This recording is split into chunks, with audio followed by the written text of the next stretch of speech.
Hey guys, this is segment 20 of my 100% Zelda Twilight Princess speedrun. From now on, all of the segments are going to be having commentary along with them, so with that, here's segment 20. The first thing I do is skip a cutscene, and then I run over and call the horse. It's faster to skip all the cutscenes that I can, so to keep things from getting confusing, I'll try to remember and explain what goes on in those. So I take the horse, ride it using all the boosts that I can over to this shop. And the idea is it's not open until I beat the second temple, because if it was open I'd be able to use the item I get in here, which is bombs, to completely break the second temple and make it way too easy. I buy bombs, and this has to be one of the most useful items in the game. It blows stuff up, as you can imagine. And a really cool thing about it is it can be attached to the end of arrows, so that you can actually shoot bombs at stuff. And, I guess, break rocks from really far away, but, you know, kill stuff from really far away too. So, first thing I do is equip bomb arrows. They're a lot more useful on arrows. And run out into Hyrule Field. This is the first time you're actually able to freely move around Hyrule Field, and this is the biggest part of it. First thing I do is break that rock up there with the bomb arrow, and another down here.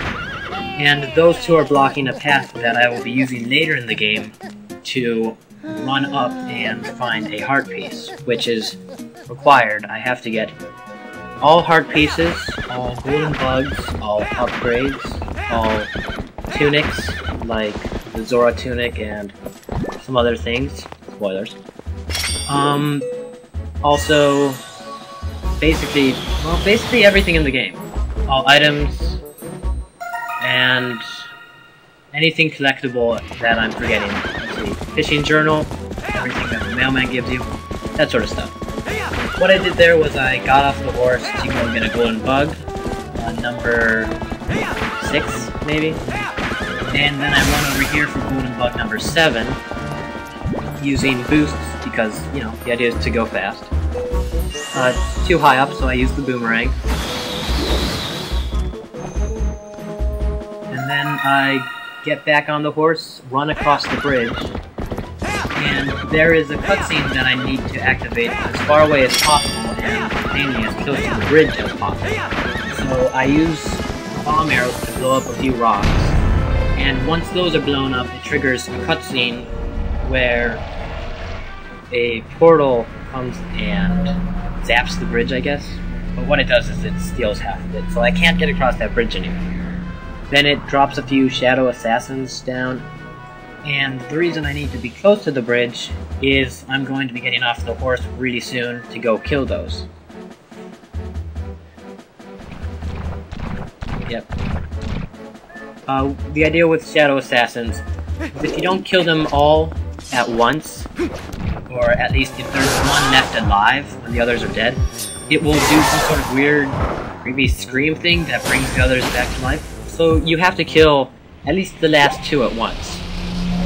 I kill them all at once because it's 1, possible here, and 2, of course that's the fastest. And then I roll back over to the horse, get back on it, and the rest is running up until I get to the wall, I guess, of Twilight. It's this expanding darkness in the game that I'm trying to get rid of. Yeah. So the horse is afraid of that, and I stop, get off, and basically here's something that's going to be big in the game. That right there is some sort of imp girl. Her name is Midna.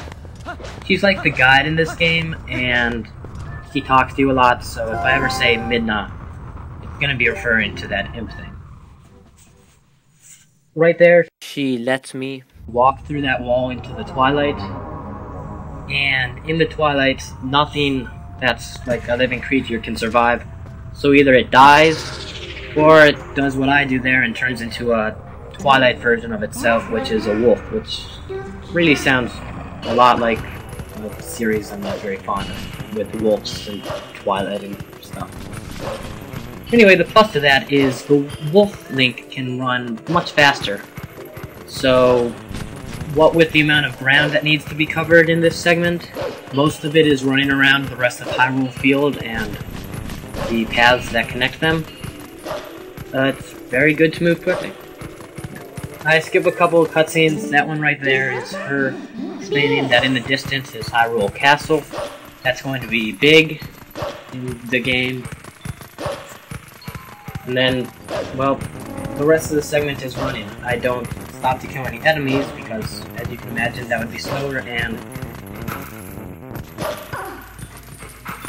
there's a lot of required enemy killing, which, you know, part of the reason that I actually like this game is because you have to, you know, do some stuff. There's still a lot to do, but the idea is to go fast, so I run right by the stuff. There's not much else to talk about, I guess. As a wolf, you can use the D-pad to do two things. One of them is dig, and one of them is sense. You can see those in the upper right-hand corner on the, I guess, cross right there. So the left and right is sense. With that, you can use his sixth sense, I suppose.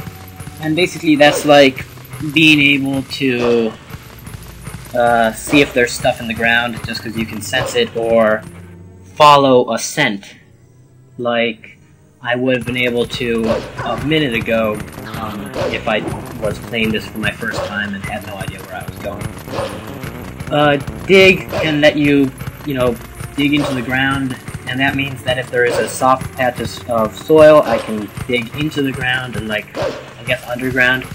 Not really to move around underground, but to move into, like, caverns. Yeah.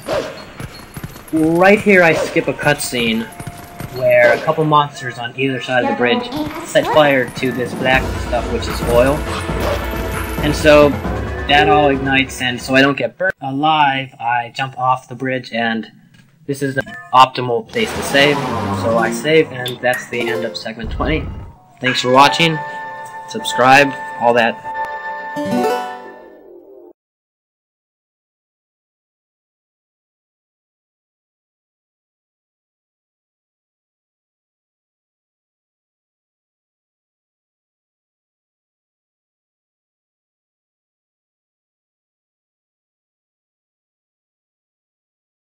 Right there, she lets